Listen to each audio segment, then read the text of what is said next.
Sir आपका mic mute है।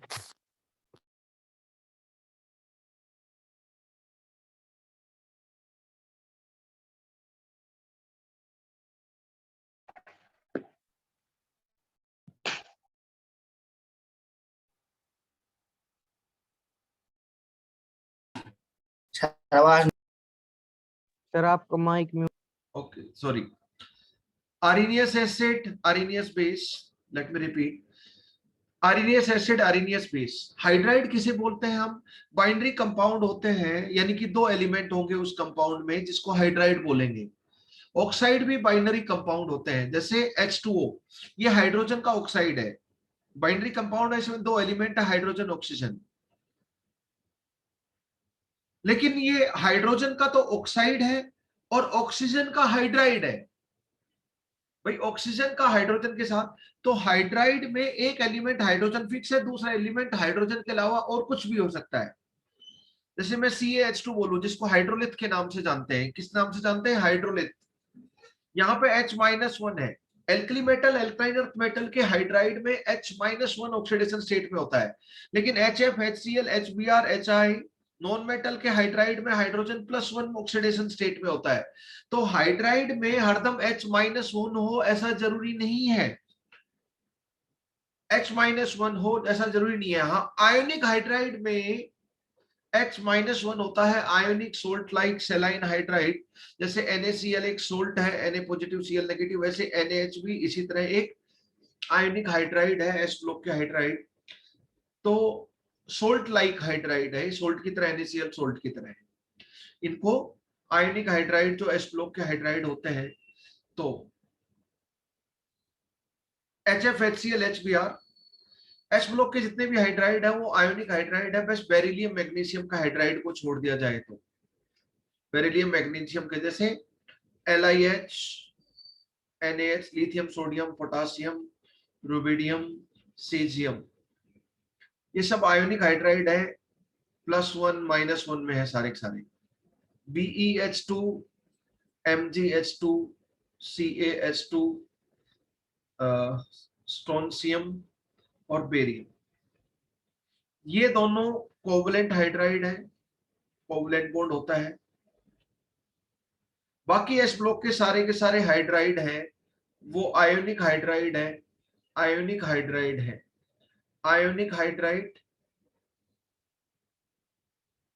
या सेलाइन हाइड्राइड या सोल्ट लाइक हाइड्राइड कुछ भी बोलते हैं इनको ठीक है ओके अब HF HCl तो हाइड्राइड बाइनरी कंपाउंड होते हैं फर्स्ट पॉइंट छोटी छोटी चीजें ध्यान रखना हाइड्राइड की स्टेबिलिटी हाइड्रोजन छुटकू है छुटकू है छुटकू है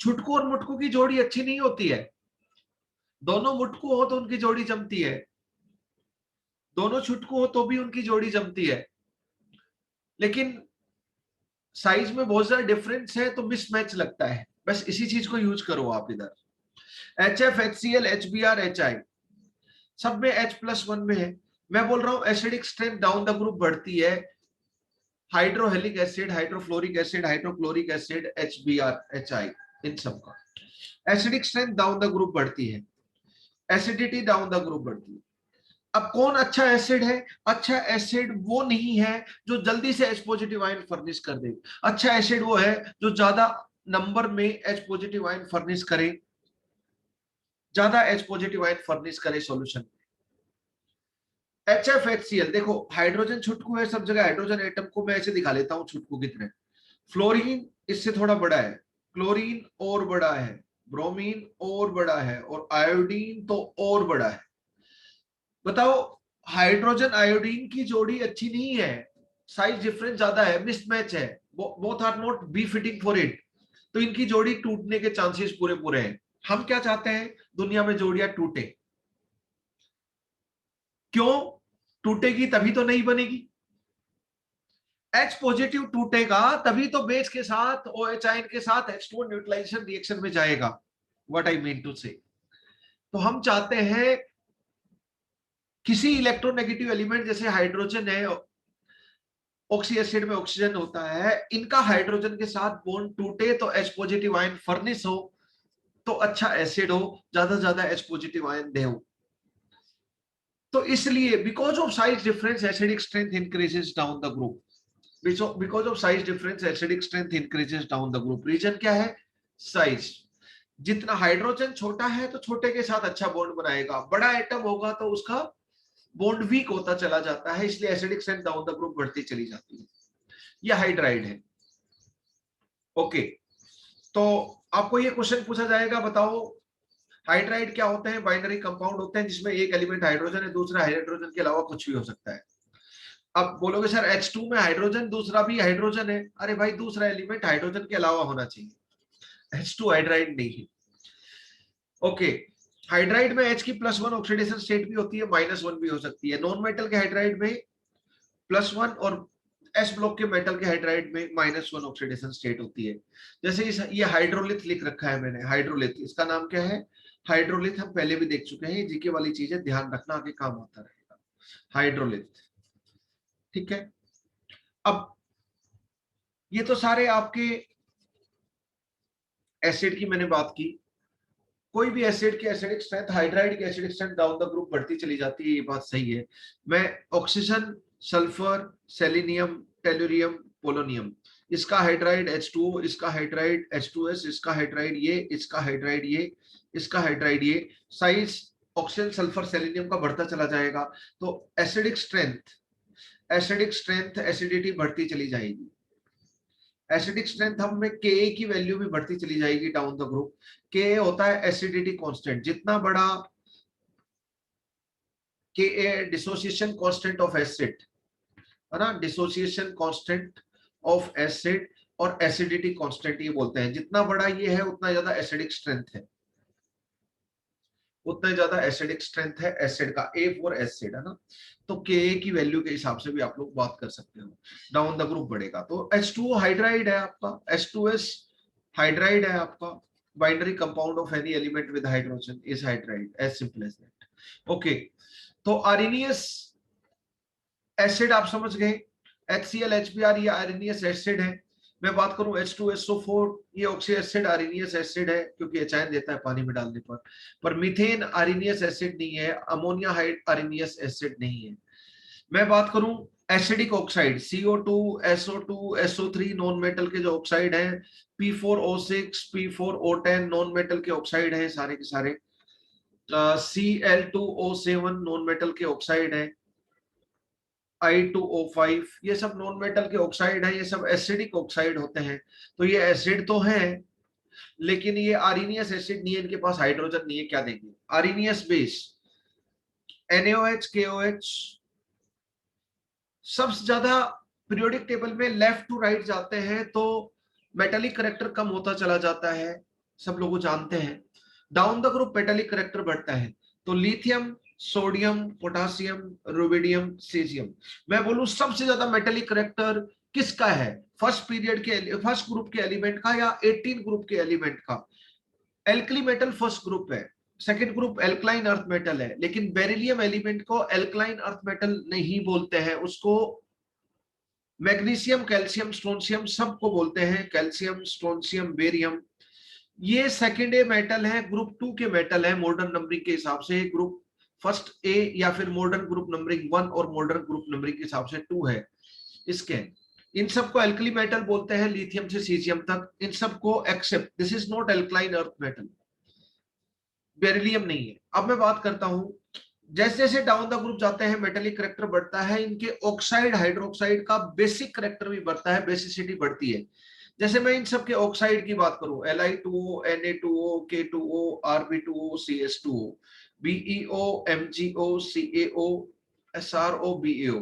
तो आप बोलोगे सर बेसिक स्ट्रेंथ जितना ज्यादा metallic character down the group बढ़ता है तो बेसिक स्ट्रेंथ भी दोनों का, बेसिक स्ट्रेंथ और बेसिसिटी भी डाउन द ग्रुप बढ़ती है ऑक्साइड्स की।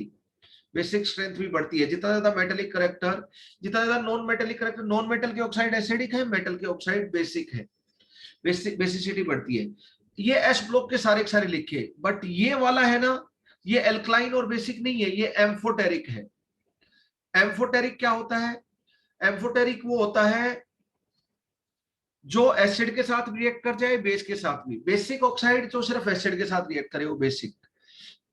HCl के साथ रिएक्ट करते हैं सारे के सारे, जैसे MgO प्लस HCl बैलेंस कर लो MgCl2, ये रिएक्शन मोल कॉन्सेप्ट में भी हमने यूज की थी। तो ये सिर्फ, लेकिन इसको मैं NaOH के साथ रिएक्शन करवाऊंगा तो नो रिएक्शन, क्योंकि ये सिर्फ बेसिक है, बेस के साथ रिएक्ट नहीं करेगा, एसिड के साथ रिएक्ट करेगा। ये एम्फोटेरिक है, ये HCl के साथ भी रिएक्ट करता है और NaOH, किसी भी एसिड और बेस की बात करें, मैं एक एग्जांपल ले रहा हूं, लैब में HCl NaOH एसिड बेस के रूप में कॉमनली यूज होते हैं, दोनों के साथ रिएक्ट करता है, तो ये एम्फोटेरिक है। तो इसको एल्कलाइन अर्थ मेटल बेरिलियम को क्यों नहीं बोलते, क्योंकि इसका जो मेटल है, जिसका ऑक्साइड है, इसका हाइड्रोक्साइड है, BOH ट्वाइस हाइड्रोक्साइड ले लो, ये सब एम्फोटेरिक होते हैं, सिर्फ एल्कलाइन नहीं होते हैं, तो ये एल्कलाइन नहीं है, बाकी सब एल्कलाइन और बेसिक है। तो ये एक इंटरेस्टिंग चीज आपको पता चली होगी कि सेकेंडरी मेटल सभी के सभी एल्कलाइन अर्थ मेटल नहीं बोले जाते हैं, बेरिलियम को छोड़कर बाकी बोले जाते हैं। डाउन द ग्रुप इनके ऑक्साइड हो या हाइड्रोक्साइड हो, NaOH, उनका बेसिक स्ट्रेंथ बढ़ता चला जाता है, तो बेसिक स्ट्रेंथ यहां से यहां बढ़ेगा। इसी तरह BeOH ट्वाइस से बेरियम हाइड्रोक्साइड बेसिक स्ट्रेंथ बढ़ता चला जाता है। तो ये जो ऑक्साइड है, ये इनके पास OH नहीं है, हाइड्रो इन ऑक्साइड की बात कर रहा हूं, हाइड्रोक्साइड की बात नहीं कर रहा मैं। तो ये आरएनएस बेस नहीं है, इनके पास OH नहीं है, लेकिन ये बेसिक तो है, ये बेसिक तो है। तो मेटल के जो ऑक्साइड है वो बेसिक है। बताओ, बेरिलियम मेटल भी और बेरिलियम का ऑक्साइड भी और बेरिलियम का हाइड्रोक्साइड भी सब एसिड बेस दोनों के साथ रिएक्ट करते हैं, तो मेटल भी एम्फोटेरिक है, उसका ऑक्साइड हाइड्रोक्साइड सब एम्फोटेरिक है। एम्फोटेरिक वो होते हैं जो एसिड बेस दोनों के साथ रिएक्ट कर जाएं। न्यूट्रल वो होते हैं जो एसिड के साथ रिएक्ट करें ना बेस के साथ करें, किसी के साथ भी रिएक्शन ना करें, उनको न्यूट्रल ऑक्साइड बोला जाता है। तो ऑक्साइड को ब्रॉडली 4 कैटेगरी में डिवाइड कर सकते हो। एसिडिक ऑक्साइड जो बेस के साथ रिएक्ट करें, NaOH ले लो बेस। बेसिक ऑक्साइड मेटल के oxide, generally acidic oxide non metal के ऑक्साइड, जैसे ऊपर लिखा है। एसिडिक ऑक्साइड जो बेस के साथ रिएक्ट करे जैसे NaOH, बेसिक ऑक्साइड जो NaOH के साथ रिएक्शन करे, एम्फोटेरिक ऑक्साइड जो एसिड बेस दोनों के साथ रिएक्शन करे HCl NaOH के साथ लैब में, और न्यूट्रल ऑक्साइड ना एसिड के साथ रिएक्ट करे ना बेस के साथ रिएक्ट करे, जैसे CO N2O NO, पहले बात कर चुका हूं मैं, ये न्यूट्रल ऑक्साइड के फेमस एग्जांपल है। न्यूट्रल ऑक्साइड पूछेंगे भी आपको क्वेश्चन में, ये ना एसिड के साथ रिएक्ट करते हैं ना बेस के साथ रिएक्ट करते हैं, these are example of neutral oxides. तो आरएनएस, ये सारे ऑक्साइड जो मैंने अभी लिखे एल्कली एल्कलाइन अर्थ मेटल के जो ऑक्साइड हैं, ये आरएनएस बेस नहीं है, लेकिन NaOH इनके हाइड्रोक्साइड है, वो आरएनएस बेस के रूप में काम कर सकते हैं। ठीक है, ये आरएनएस कॉन्सेप्ट मैंने एक्सप्लेन किया। अब मैं बात करता हूं ब्रोंस्टेड एसिड, ब्रोंस्टेड बेस। मैं जस्ट ब्रीफ देता हूं। ब्रोंस्टेड लोरी कॉन्सेप्ट में सिर्फ H प्रोटॉन से ही एसिड बेस दोनों, प्रोटॉन डोनर हो, H पॉजिटिव आयन दे, वो ब्रोंस्टेड एसिड। अब जरूरी नहीं है सॉल्यूशन में दे, आरएनएस एसिड बोलता है सॉल्यूशन में दे, ये बोलता है सॉल्यूशन फेज में दे, गैसियस फेज में दे, किसी भी तरह दे, पर H दे तो वो ब्रोंस्टेड एसिड कहलाएगा। यहाँ कोई एक्वस फेज सॉल्यूशन की कोई कंडीशन नहीं है, यानी कि ब्रोंस्टेड एसिड ये है तो आरएनएस एसिड उसका सबसेट है, ब्रोंस्टेड एसिड ये सेट है। तो क्योंकि ये एक्वस सॉल्यूशन की बात करता है और ये aqueous solution as well as हर स्टेट की बात करता है, तो उसका सबसेट हो गया, दोनों H डोनर को बोलते हैं। तो all Arrhenius acid are Bronsted acid, but all Bronsted acid are not Arrhenius acid. Arrhenius acid उसका सबसेट है क्लियरली। H जो एक्सेप्टर है वो आपका ब्रोंस्टेड बेस कहलाएगा। जैसे NH3 आरएनएस बेस नहीं है क्योंकि इसके पास OH नहीं है, लेकिन ब्रोंस्टेड बेस है।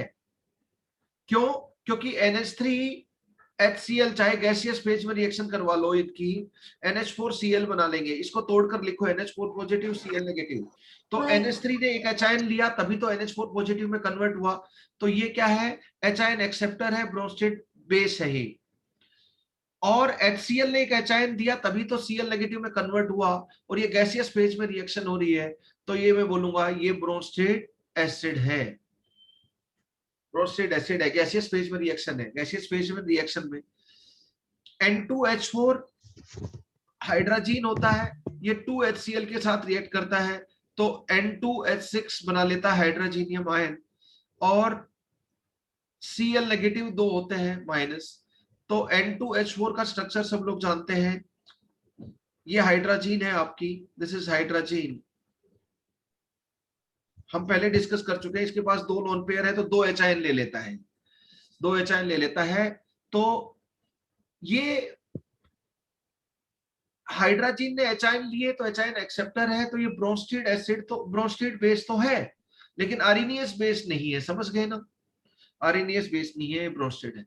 और ये HCl तो एच आयन दे सकता है, तो ये आरएनएस एसिड भी है और ब्रोस्टेड एसिड भी है, नो प्रॉब्लम। तो आप समझ गए, बस यही डेफिनेशन है इसकी। ब्रोस्टेड एसिड जो एच आयन दे दे, जो ब्रोस्टेड एसिड जो एच आयन ले, सिर्फ एच आयन को पकड़ लो, ब्रोस्टेड लोरी कॉन्सेप्ट के अनुसार एसिड बेस की डेफिनेशन आ जाएगी।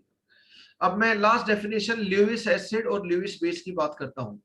यहाँ पे सिर्फ इलेक्ट्रॉन पेयर पकड़ लो, इलेक्ट्रॉन पेयर, एग्जैक्टली बोलो तो लोन पेयर, इलेक्ट्रॉन पेयर और लोन पेयर, ईपी मतलब इलेक्ट्रॉन पेयर लिखना चाहता हूं, लोन पेयर। जो लोन पेयर दे दे वो ल्यूइस बेस, और जो लोन पेयर ले ले वो ल्यूइस एसिड। जैसे कोऑर्डिनेट बॉन्ड बनता है ए और बी के बीच में, तो ये लोन पेयर डोनर होता है तो ये ल्यूइस बेस कहलाएगा, ये लोन पेयर एक्सेप्टर होता है तो ये ल्यूइस एसिड कहलाएगा। जैसे NH3 में लोन पेयर है, H पॉजिटिव तो दुनिया का सबसे बड़ा भिखारी है, 0 इलेक्ट्रॉन है, ये क्या देगा किसी को, ये तो बोलेगा अल्लाह के नाम पे दे दो मुझे। H पॉजिटिव, इसके पास खाली ऑर्बिटल है तो ये डोनेट कर देता है इलेक्ट्रॉन इसको, तो इसने लिया तो ल्यूइस एसिड, इलेक्ट्रॉन पेयर इसने दिया तो ये ल्यूइस बेस, क्या बना लिया, NH4 पॉजिटिव। इसको बॉन्डिंग लेवल पे भी हम लोग देख चुके हैं, यस और नो, राइट। मैं बोलूं NH3 है, इसके पास लोन पेयर है, मैं बोलूं BF3, बताओ BF3 में बोरोन के पास कितने इलेक्ट्रॉन है बच्चों, 6, ऑक्टेट इनकम्प्लीट है, एक खाली ऑर्बिटल है इसके पास, 3 ही ऑर्बिटल यूज हुए 3 बॉन्ड बनाने में, तो ये इसको इसके साथ अडक्ट बना लेगा, अडक्ट मतलब कोऑर्डिनेट बॉन्ड बनने से अडक्ट बनता है। बताओ अमोनिया ने क्या किया, ये NH3BF3 का अडक्ट बन गया, जो मैंने यहां पे दिखा रखा है बॉन्ड, तो ये इलेक्ट्रॉन पेयर दिया तो ये ल्यूइस बेस, इसने इलेक्ट्रॉन पेयर लिया तो ये ल्यूइस एसिड हो गया, समझ गए आप। तो ल्यूइस बेस और ल्यूइस एसिड के बीच में हरदम कोऑर्डिनेट बॉन्ड बनता है, क्या सीखा आपने, ल्यूइस एसिड और ल्यूइस बेस के बीच में हरदम कोऑर्डिनेट बॉन्ड बनता है, इस चीज का आप ध्यान रखें। तो सिर्फ लोन पेयर से हम ल्यूइस बेस देने वाले को और ल्यूइस एसिड लेने वाले को डिफाइन कर देते हैं, और एच आयन देने वाले को ब्रोस्टेड एसिड, एच आयन देने लेने वाले को ब्रोस्टेड, सिर्फ एच आयन से हम ब्रोस्टेड कॉन्सेप्ट से एसिड बेस दोनों को डिफाइन कर देते हैं, सिर्फ इलेक्ट्रॉन पेयर लोन पेयर से ल्यूइस एसिड ल्यूइस बेस दोनों को डिफाइन कर देते हैं। लेकिन एच आयन और OH आयन दो चीजें लेनी पड़ती हैं, और एक्वस सॉल्यूशन सॉल्यूशन की कंडीशन लेनी पड़ती है आरएनएस कॉन्सेप्ट में डिफाइन करने के लिए एसिड बेस को, राइट। ओके बच्चों, अब हम एग्जाम्पल को मेनली आपको आरएनएस बेस मिलेंगे, ये सब यूज होते रहेंगे इसलिए मैंने डिस्कस किए, this we will keep on using, ये तीनों कॉन्सेप्ट का बेसिक इंट्रोडक्शन, डिटेल में हम बाद में जाएंगे जब आयनिक इक्विलिब्रियम चैप्टर पढ़ेंगे, अभी जस्ट मैंने जितना यूज होगा उतना मैंने डिस्कस किया है। ओके बच्चों, जल्दी से मुझे बताना बेस के रूप में आरएनएस बेस ही मिलने वाले आपको मेनली, बताओ इसका एन फैक्टर क्या होगा, इसका एन फैक्टर क्या होगा, टेल मी फास्ट, इसका एन फैक्टर क्या होगा, टेल मी फास्ट। बेस है आरएनएस बेस तो 6 OH आयन देगा, ये 6 ही OH आयन है। हाँ, बेस में धोखा तो होता नहीं है ना, जितने हाइड्रोजन हो, जैसे एसिड में धोखा हो जाता है फोस्फोरस फोस्फोरिक एसिड में, फोस्फोरस एसिड है ना, हाइपोफोस्फोरस एसिड में, यहाँ पे बेस में ऐसा कोई दगा नहीं होता है। तो यहाँ का n factor 6, acting as base, equivalent weight m/6, इसका एन फैक्टर 5 और इसका n factor 13, equivalent weight m/13। बड़ा सिंपल सा मामला है इनका, बेस कितने OH आयन ये मैक्सिमम फर्निश कर सकता है, वही हम एन फैक्टर लेके चलेंगे। अब देखो बच्चों, अगर मैं N3H हाइड्रा, ये तो हाइड्रा एसिड है, ऑक्सी एसिड तो है नहीं, तो इसका एन फैक्टर 1 होगा, इसका एन फैक्टर 1 होगा, राइट। ये एसिड के रूप में मैं बात कर रहा हूं। अच्छा मैं NH4OH बोलूं तो कंफ्यूजन ही नहीं है, NH4OH तो आरएनएस बेस है, NH3 आरएनएस बेस नहीं है, NH4OH का एन फैक्टर 1। वैसे ये भी एक एचाइन लेता है और अमोनियम आयन बनाता है, इसका भी एन फैक्टर 1 है बेस की फॉर्म में, नो डाउट अबाउट इट। इनकी भी हम लोग बात करेंगे। फर्स्ट डेफिनेशन होती है कितनी OH आयन दे, वो तो आरएनएस कॉन्सेप्ट की डेफिनेशन है। दूसरी डेफिनेशन है कितने H आयन ले, वो ब्रोंस्टीड बेस की डेफिनेशन है कितने H आयन एक्सेप्ट कर रहा है। तो मैंने आरएनएस और ब्रोंस्टीड लोरी कॉन्सेप्ट दोनों कॉन्सेप्ट से फर्स्ट और सेकंड डेफिनेशन बनाई, क्योंकि जो आरएनएस बेस नहीं होंगे उनको आप फर्स्ट डेफिनेशन से number of OH ion furnish पर मॉलिक्यूल ऑफ बेस नहीं कर पाओगे यूज। जो ब्रोंस्टेड बेस है वो कितने H आयन ले रहा है उसी से ही कर पाओगे, इसलिए मैंने सेकंड डेफिनेशन दी ताकि आप ब्रोंस्टेड बेस के लिए भी एन फैक्टर निकाल पाओ, राइट। अब क्वेश्चन करते हैं हम लोग, एक ऐसा क्वेश्चन जो generally student find it bit challenging, और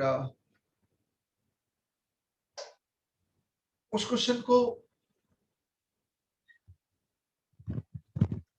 मैं बोलूं H2SO3 किसके साथ, ये क्वेश्चन हम लोग कर चुके हैं शायद, फिर भी कर लेते हैं। H2SO3 दो क्वेश्चन करूंगा, एक एसिड का एक बेस का, जिसमें यू फाइंड बिट डिफिकल्टी। तो देखें अदिति, देखना H2SO3 यहां से सल्फ्यूरस एसिड, इसका सल्फाइड बनेगा, ये बाइसल्फाइड या हाइड्रोजन सल्फाइड बन गया, किसके साथ रिएक्शन हुआ वो बताने की जरूरत नहीं है, ये सोडियम सल्फाइड बन गया। मान लो एल्यूमिनियम हाइड्रोक्साइड के साथ रिएक्ट किया तो एल्यूमिनियम सल्फाइड बन जाएगा, कैल्शियम हाइड्रोक्साइड बेस के साथ रिएक्शन किया, यहाँ AlOH था, इसके साथ रिएक्ट होगा तभी तो एल्यूमिनियम आया, यहाँ COH ट्वाइस के साथ रिएक्ट होगा तभी तो ये आया कैल्शियम सल्फाइड। ये खुद समझ में आता है। यहाँ पे सल्फर आपका +4 में है और यहाँ पर बाइसल्फाइड, और जिसमें सल्फ्यूरस एसिड में सल्फर है उसी के तो सोल्ट सल्फाइड और बाइसल्फाइड होते हैं। तो यहाँ पर ये सल्फाइड, ये सल्फाइड, ये सल्फाइड है, सब जगह सल्फाइड में SO3-2 और बाइसल्फाइड में HSO3-1 छुपा हुआ है, देख सकते हैं +4 है। तो ये रिडॉक्स रिएक्शन तो है नहीं, तो ये एसिड के रूप में काम कर रहा है इन रिएक्शन में, ये एसिड बेस न्यूट्रलाइजेशन रिएक्शन है। यहाँ बेस के लिए NaOH, यहाँ बेस के लिए NaOH, यहाँ बेस के लिए एल्यूमिनियम हाइड्रोक्साइड, यहाँ बेस के लिए COH ट्वाइस यूज होगा, ये वेल अंडरस्टूड है, देखते ही पहचान जाओगे। नहीं भी पहचाने तो कोई बात नहीं, फर्स्ट डेफिनेशन से करो। एक मॉलिक्यूल H2SO3 का ऑन एन एवरेज कितना H आयन दे रहा है, वो इसका एन फैक्टर है, ये डेफिनेशन है। या कितने OH आयन के साथ रिएक्ट कर रहा है, ये भी डेफिनेशन है। मैं H आयन वाली फर्स्ट डेफिनेशन, आरएनएस एसिड वाली डेफिनेशन ही यूज कर लो। एक H2SO3 में 2 H आयन है तो मैक्सिमम 2 हाइड्रोजन फर्निश कर सकता है, मैक्सिमम ये 2 हाइड्रोजन फर्निश कर सकता है। तो इसका एन फैक्टर एसिड के रूप में काम करते हुए 2 हो सकता है, मैक्सिमम 2 होगा या उससे छोटा होगा। Acting as acid, redox reaction की बात नहीं कर रहा मैं, acid base neutralisation reaction non redox reaction होती है। तो बताओ ऑक्सीडेशन स्टेट का तो ध्यान ही नहीं देना, नंबर ऑफ इलेक्ट्रॉन एक्सचेंज वाला n factor on an average पर मॉलिक्यूल, नंबर ऑफ इलेक्ट्रॉन कितने एक्सचेंज हुए, ऑक्सीडाइजिंग एजेंट है तो कितने इलेक्ट्रॉन गेन किए, और रेड्यूसिंग एजेंट है तो कितने इलेक्ट्रॉन लॉस किए, क्योंकि ऑक्सीडाइजिंग एजेंट खुद को रेड्यूस करता है और रेड्यूसिंग एजेंट खुद को ऑक्सीडाइज करता है। वो तो देखना ही नहीं है इधर, क्योंकि रिडॉक्स रिएक्शन बिल्कुल नहीं है। तो यहाँ पे तो एसिड, जो नॉन रिडॉक्स रिएक्शन का एसिड वाली डेफिनेशन है, एसिड बेस न्यूट्रलाइजेशन वाली, वो यूज करेंगे नॉन रिडॉक्स रिएक्शन वाली एन फैक्टर की डेफिनेशन। तो इसका n factor, valence factor, valency factor, equivalence factor क्या होगा। H2SO4 का 2 हाइड्रोजन थे, एक हाइड्रोजन चला गया, फर्निश हो गया, एक अभी भी सलामत है, तो एक हाइड्रोजन गया, तो यहाँ पर इसका H2SO3 का एन फैक्टर 1 है, तो इसका एन फैक्टर लिख रहा हूं, पर एरो पे लिख रहा हूं, क्योंकि उधर कितने बहुत सारे हैं, चारों का थोड़ी लिखूंगा, 4 रिएक्शन है इधर। यहाँ पे H2SO4 के 2 हाइड्रोजन थे, दोनों की जगह सोडियम आयन आ गया, सिर्फ सल्फाइड बचा है। बताओ ये दोनों हाइड्रोजन देगा तो ये बन जाएगा ना यार, और एक हाइड्रोजन देगा तो ये बन जाएगा, बोलो यस। तो यहाँ पे एन फैक्टर 1 रहेगा, यहाँ पे एन फैक्टर 2 रहेगा, सीधी बात है, एसिड के रूप में एक्ट करते हुए। तो टेल मी, H2SO4 के दो हाइड्रोजन थे, दोनों के दो में सोडियम आ गया, तो इसका एन फैक्टर यहाँ पे 2 होगा। बताओ यहाँ पर सल्फाइड में कन्वर्ट हुआ ना, यहाँ क्या छुपा हुआ है, SO3-2, तो H2SO4 दोनों H आयन दे दिया होगा, और उनकी जगह एल्यूमिनियम +3 आयन आ गए होंगे H पॉजिटिव आयन की जगह पर। अब वो एल्यूमिनियम आयन +3 में है और सल्फाइड आयन का चार्ज -2 है, तो ये तो फॉर्मूला तो इधर 3 एल्यूमिनियम के नीचे और सल्फाइड के इधर 2 आएगा, वो तो फॉर्मूला कुछ भी आए, पर SO3 के साथ एक भी हाइड्रोजन नहीं है, तो क्वाइट ऑब्वियसली दोनों H आयन उसने फर्निश कर दिए होंगे, नो डाउट अबाउट इट, तो एन फैक्टर 2 है। यहां पर दोनों H आयन फर्निश कर दिए होंगे, ये सल्फाइड प्रेजेंट है तो एन फैक्टर 2 है। तो आप इस तरह सोचें, लेकिन मैं इसी क्वेश्चन में रिडॉक्स रिएक्शन डाल दूं तो मैं बोलूं कि Na2SO4 में कन्वर्ट हुआ है, ये आपका KHSO4 में कन्वर्ट हुआ, ये आपका Al2SO4 थ्राइस में कन्वर्ट हुआ।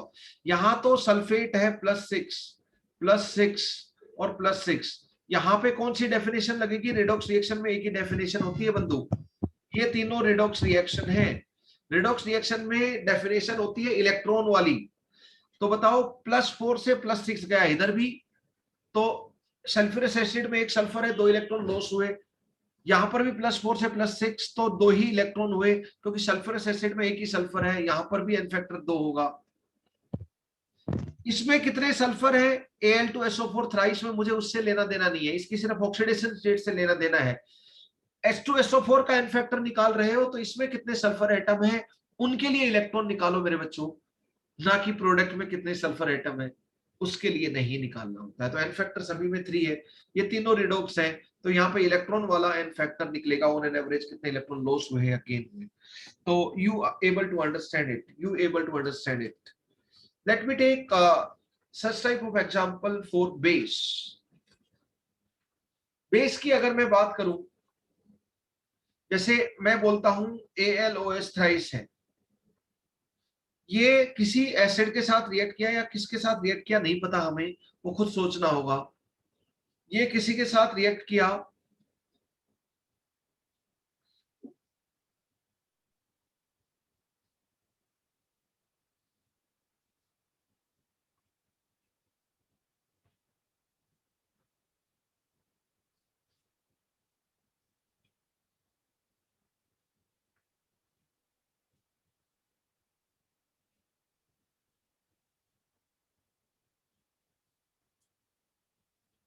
एक अच्छा क्वेश्चन।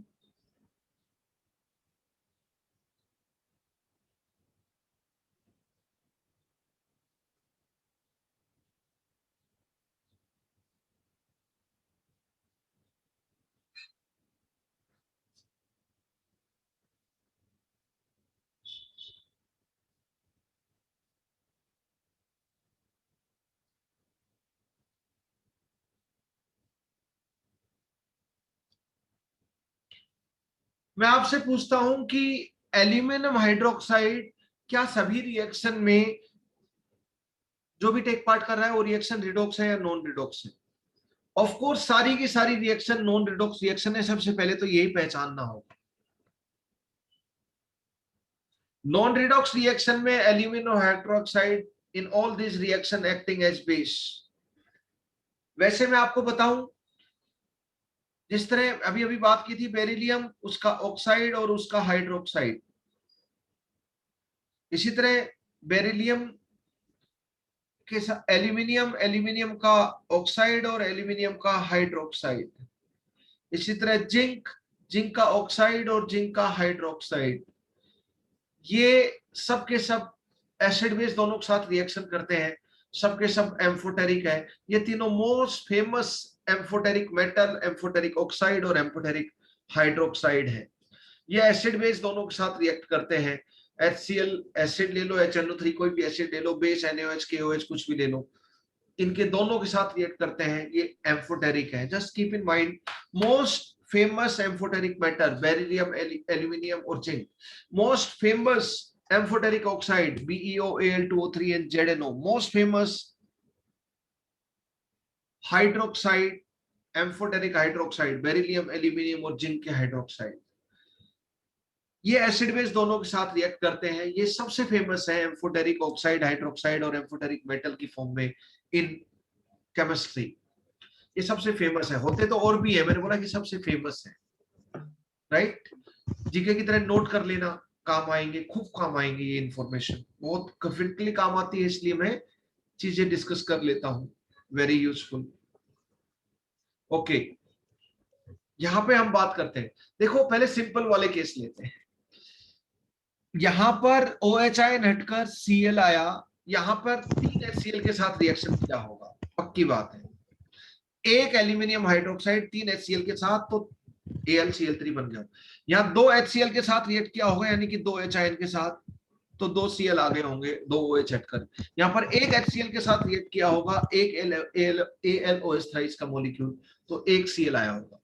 बताओ एल्यूमिनियम हाइड्रोक्साइड की मैं बेस के रूप में फर्स्ट डेफिनेशन यूज करता हूं। पहली डेफिनेशन होती है कि कितने OH पर मॉलिक्यूल ऑन एवरेज फर्निश किए जा रहे हैं, वो एन फैक्टर ऑफ बेस है। दूसरी डेफिनेशन कितने H रिएक्ट कर रहे हैं बेस के एक मॉलिक्यूल के साथ ऑन एन एवरेज, वो है। तो पहले मैं फर्स्ट डेफिनेशन यूज करता हूं। AlOH में 3 OH थे एक एल्यूमिनियम के साथ। एक एल्यूमिनियम के साथ ध्यान रखना, यहाँ 3 एल्यूमिनियम तो 3 AlOH रिएक्ट करेंगे, 2 एल्यूमिनियम 2 AlOH रिएक्ट करेंगे। यहाँ पे भी 2 एल्यूमिनियम तो 2 AlOH रिएक्ट करेंगे, पक्की बात है, इसके एक मोल को प्रोडक्ट के एक मोल को बनाने के लिए। AlOH Cl, तो बताओ तीन, एक मॉलिक्यूल AlOH में 3 OH थे, अब एक OH की जगह Cl आ गया, तो एक OH फर्निश हुआ, तो एन फैक्टर AlOH का 1 है। यहाँ पे AlOH के पास 3 OH थे, 2 OH फर्निश हो गए और उनकी जगह 2 Cl नेगेटिव आयन आ गए, तो एन फैक्टर यहाँ पे 2 रहेगा। एक एल्यूमिनियम हाइड्रोक्साइड का 3 OH नेगेटिव थे, तीनों फर्निश हो गए, 3 Cl आ गए, तो और वैसे मुझे पता है एक OLH थ्राइस, इसकी रिएक्शन लिखो तो क्या हो जाएगी, AlOH थ्राइस प्लस इन तीनों की रिएक्शन लिखता हूं मैं, AlOH thrice, AlOH thrice, reaction लिख लो अगर कंफ्यूजन होता है। 1 HCl के साथ रिएक्शन करो, 2 HCl के साथ रिएक्शन करो, 3 HCl के साथ रिएक्शन करो। अगर आप बैलेंसिंग से देखना चाहते हो तो ये क्या हो जाएगा, एक एचायन एक OH के साथ एक H2O बना लेगा, लेकिन 2 OH तो अभी सलामत है, तो एक H2O। यहाँ पे 2 एचायन एक मॉलिक्यूल के साथ 2 OH रिएक्ट कर रहे हैं, तो Al 2 OH चले जाएंगे, तो एक OH बचेगा और 2 Cl नेगेटिव बनाए जाएंगे, 2H2O बन जाएगा। और यहाँ पे 3 एचायन है, तो 3 OH के साथ चले जाएंगे 3 H2O बनाकर, लेकिन 3 Cl आ जाएंगे OH की जगह, 3H2O। तो एक मॉलिक्यूल एक एचायन के साथ रिएक्ट कर रहा है, तो सेकंड डेफिनेशन यूज करो, एक मॉलिक्यूल ऑफ बेस कितने एचायन के साथ रिएक्ट कर रहा है, 1 2 3 ऑन एन एवरेज पर मॉलिक्यूल। तो फर्स्ट डेफिनेशन से भी देखा, सेकंड डेफिनेशन से भी देखा आपने, कितने एचायन के साथ रिएक्ट कर रहा है पर molecule of base on an average, वो एन फैक्टर ऑफ बेस, और कितने OH दे रहा है, दोनों तरीके से आपने देखा। अब ये जो रिमेनिंग 3 क्वेश्चन है ये थोड़े इंटरेस्टिंग है। AlOH थ्राइस में 2 एल्यूमिनियम है, तो पक्की बात है रिएक्शन में 2 एल्यूमिनियम हाइड्रोक्साइड रिएक्ट किए होंगे, तभी तो एल्यूमिनियम एटम 2 आए होंगे। एक मोल ऑफ प्रोडक्ट में 2 मोल ऑफ एल्यूमिनियम है, तो 2 मोल ऑफ एल्यूमिनियम हाइड्रोक्साइड पक्का रिएक्ट किए होंगे। किसके साथ रिएक्ट किए होंगे ये भी हमें पता है, 3 मोल H2SO4 के साथ रिएक्ट किए होंगे, और ये इसकी बैलेंस केमिकल इक्वेशन हो चुकी है, ये इसकी बैलेंस केमिकल इक्वेशन हो चुकी है। तो यहाँ पे 6 एचायन है, 2 एल्यूमिनियम हाइड्रोक्साइड 6 एचायन के साथ रिएक्ट कर रहे हैं, तो एक एल्यूमिनियम हाइड्रोक्साइड 3 एचायन के साथ रिएक्ट करेगा, तो मैं बोलूंगा एन फैक्टर 3 है। या आप तो दिमाग मत लगाओ, एल्यूमिनियम हाइड्रोक्साइड के पास OH, फर्स्ट डेफिनेशन से करो, एल्यूमिनियम हाइड्रो 3 OH थे, यहाँ पर एक भी OH है ही नहीं, तो तीनों तीनों फर्निश हो गए होंगे, तो एन फैक्टर वैसे भी 3 होना ही है, अगर बैलेंसिंग नहीं करोगे तो भी, सेकंड डेफिनेशन यूज नहीं करोगे तो भी। राइट, यहां पर मैं बात करूं तो इसको रब कर देता हूं, तो दोनों तरीके से देखो, फर्स्ट सेकंड दोनों डेफिनेशन से अगर आप देखते हो, इसको भी रब कर देता हूं। मैं ऊपर वाला एग्जांपल लेता हूं, दिस वन, मैं बोलूं कि एल्यूमिनियम हाइड्रोक्साइड रिएक्ट किया, किसके साथ रिएक्ट किया, पहले प्रोडक्ट लिख लेते हैं, अपने आप समझ में आ जाएगा। नॉन रिडॉक्स रिएक्शन है, एसिड बेस रिएक्शन है। NO3 नाइट्रेट है तो वो तो नाइट्रिक एसिड के साथ रिएक्ट करके ही आता है। बताओ इसका अगर मैं 1 मोल ले लूं तो 2 मोल नाइट्रिक एसिड रिएक्ट होंगे, 2 एचाइन 2 मोल नाइट्रिक एसिड में होते हैं। 2 एल्यूमिनियम है तो यहां पर 2 एल्यूमिनियम हाइड्रोक्साइड रिएक्ट किए होंगे, ये बात समझ। तो 2 एचाइन 2 OH के साथ रिएक्ट करके 2H2O भी बनाए होंगे बैलेंसिंग करने के लिए। देखो तो अब फर्स्ट डेफिनेशन से करो और सेकंड से करो। मुझे बताओ 2 ALOH थ्राइस रिएक्ट हुए, सेकंड डेफिनेशन यूज करता हूं, वो 2 एचाइन यूज कर रहे हैं, तो एक बेस का मॉलिक्यूल कितने एचाइन यूज कर रहा है, तो एन फैक्टर 1 हो गया, क्योंकि 2 एचाइन रिएक्ट किस साथ रिएक्ट कर रहे हैं, तो एक मॉलिक्यूल बेस एक एचाइन के साथ होने एवरेज रिएक्ट करेगा, तो एन फैक्टर 1 हो गया। यहाँ पे एन फैक्टर एल्यूमिनियम हाइड्रोक्साइड का कितना हो गया, 1 हो गया सेकंड डेफिनेशन से। आप बोलोगे सर फर्स्ट डेफिनेशन से बताओ। फर्स्ट डेफिनेशन से भी आसान है। फर्स्ट डेफिनेशन के लिए तो कितने OH आए, तो मुझे ये बैलेंसिंग करने की भी जरूरत नहीं है, मैं बस इतना जितना क्वेश्चन में लिख रखा है वो फर्स्ट डेफिनेशन के अकॉर्डिंगली करने के लिए बोल रहा है क्वेश्चन। तो इतना मुझे पता है कि किसी के साथ भी रिएक्ट कर रहा हो, पता है हमें नाइट्रिक एसिड के साथ कर रहा है, तो इसके 2 मोल के पास 6 OH आयन है ना, 2 मोल के पास 6 OH आयन है, 4 OH आयन अभी भी सलामत है। 2 मोल के पास 6 OH आयन है, 6 OH आयन हटकर 2 OH आयन जाकर 2 नाइट्रेट आयन आए, तो 2 मोल के पास 6 OH आयन है, 2 मोल के 2 OH आयन रिप्लेस हो गए, फर्निश होकर 2 नाइट्रेट आयन आए, तो 2 मोल ALOH थ्राइस के 2 OH आयन फर्निश हुए, तो on an average 1 mole ALOH thrice base का 1 OH आयन फर्निश होता है, तो एन फैक्टर 1 होगा फर्स्ट डेफिनेशन के अनुसार, कि 1 मोल बेस का कितने mole of OH ion furnish कर रहा है, या 1 मोलिक्यूल ऑफ बेस कितने OH आयन फर्निश कर रहा है, कैसे भी देखें। तो फर्स्ट डेफिनेशन के अनुसार भी 2 मोल ALOH थ्राइस से 6 OH आयन थे, 4 OH आयन अभी भी सलामत है, 2 OH आयन फर्निश हुए, उनकी जगह नाइट्रेट आयन आए, तो 2 से 2 OH आयन फर्निश हुए, तो 1 मोल से on an average 1 mole OH ion furnish हुआ होगा, तो एन फैक्टर 1 है। अब मैं बात करता हूं सेकंड डेफिनेशन से, ये वाला क्वेश्चन लास्ट क्वेश्चन। ये क्वेश्चन थोड़े इंटरेस्टिंग है, बाकी तो आसान मिलते हैं आपको। मैं बोलता हूं Al3, फर्स्ट डेफिनेशन से करूंगा, OH3 PO4 के ऊपर -3 होता है, सब लोग जानते हैं।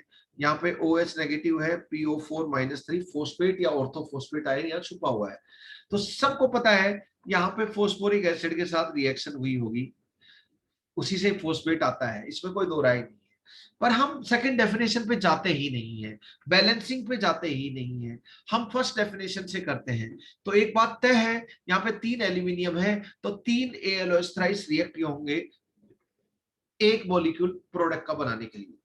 3 के पास 9 OH आयन है, बोलो 9 OH आयन है, 3 OH आयन अभी भी सलामत है, तो 6 OH आयन फर्निश हो गए होंगे। I am repeating, 3 molecule of base, 3 molecule of ALOH thrice के पास 9 OH आयन है। अब मैं नंबर ऑफ OH आयन क्यों देख रहा हूं, क्योंकि डेफिनेशन ही यही है कि ऑन एन एवरेज पर मॉलिक्यूल ऑफ बेस कितने OH आयन फर्निश कर रहा है, कितने हैं वो नहीं, कितने फर्निश कर रहा है वो एन फैक्टर होता है। तो इसके पास 3 OH आयन, तो मैक्सिमम एन फैक्टर तो 3 हो सकता है एक्टिंग एज बेस, पर तीनों के तीनों फर्निश हो ऑन एन एवरेज जरूरी नहीं है। तो 3 मॉलिक्यूल ALOH थ्राइस के पास 9 OH आयन है, 3 OH आयन अभी भी सलामत है, 6 OH आयन फर्निश हो गए, 3 मॉलिक्यूल से 6 OH आयन फर्निश हुए, तो एक मॉलिक्यूल से on an average 2 OH ion furnish हुए, तो एन फैक्टर यहां पर 2 हो गया, एन फैक्टर यहां पर 2 हो गया फर्स्ट डेफिनेशन से, एन फैक्टर ऑफ बेस की फर्स्ट डेफिनेशन से। अगर मैं सेकंड डेफिनेशन बोलूं तो उसके लिए आप बैलेंसिंग कर लो, S3PO4 लिखकर आप बड़े प्यार से कर पाओगे क्वेश्चन। बैलेंसिंग करूं, बहुत ही आसान है। कितने फोस्फेट हैं, 3, तो 3 फोस्फोरिक एसिड के साथ रिएक्शन हुआ होगा। 3 फोस्फोरिक एसिड से फोस्फेट बन गए तो 6 एच आयन इसने दिए होंगे, तो हम लोग बोलेंगे 6H2O हो गए।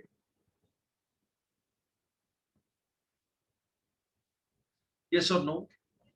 तो बताओ 3 मॉलिक्यूल ऑफ बेस से कितने एच आयन रिएक्ट हुए?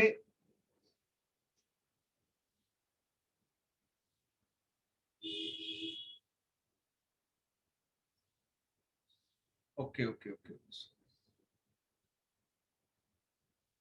हाँ ठीक है।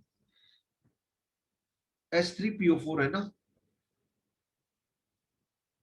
3H3PO4। जस्ट ए मिनट, कुछ मिस्टेक तो नहीं कर दी हम लोग?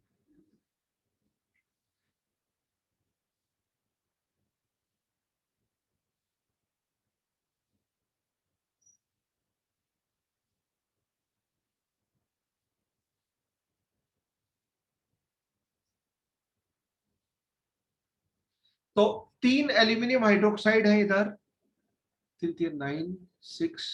ओहो,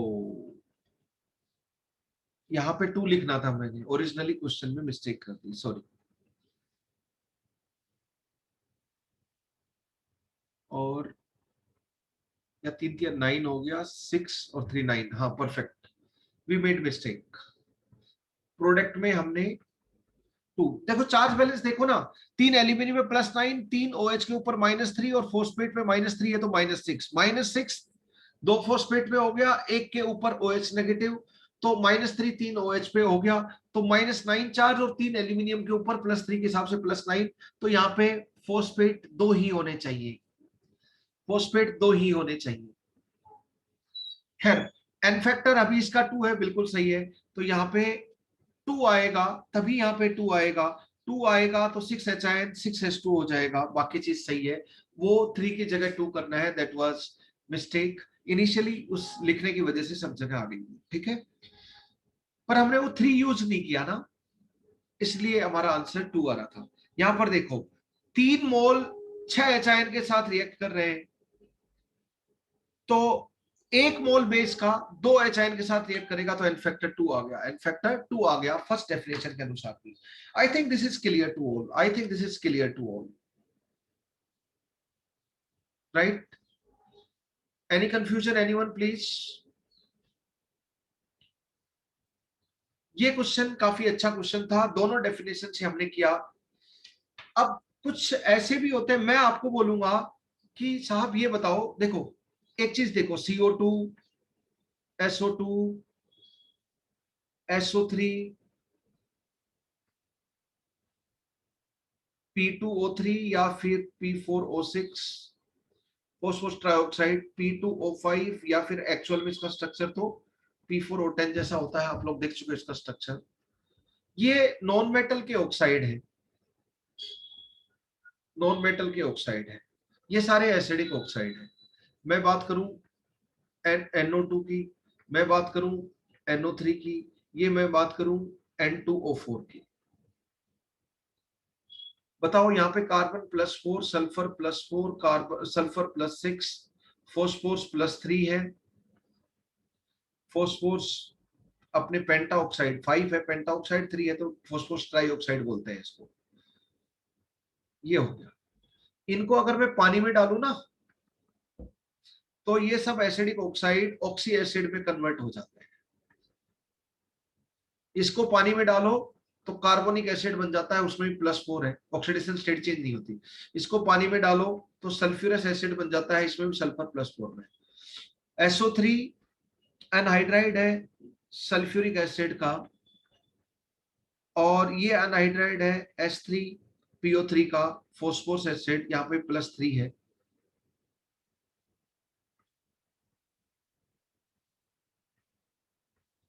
और ये अनहाइड्राइड है फोस्फोरिक एसिड का, बैलेंसिंग नहीं कर रहा पर मैं इतना बता रहा हूं आपको। NO2 में +4 है,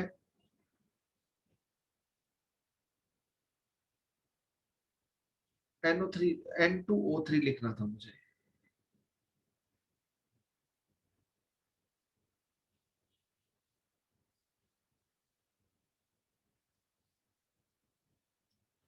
N2O5 और N2O4 मैं बीच में लिख लेता हूँ इसको, अच्छा समझ में आएगा, increasing order of oxidation state.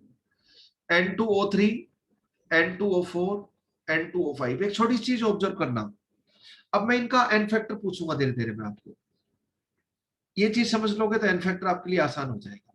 इसमें ऑक्सीडेशन स्टेट नाइट्रोजन की +3, +4 एंड +5।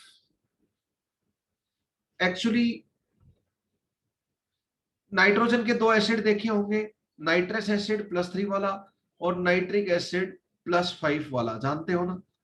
तो इससे बनेगा, पानी में डालेंगे +3 वाला, तो इससे नाइट्रस एसिड बनेगा और इससे नाइट्रिक एसिड बनेगा। ऑक्सीडेशन स्टेट सेम है, आप लोग जानते हो, ठीक है।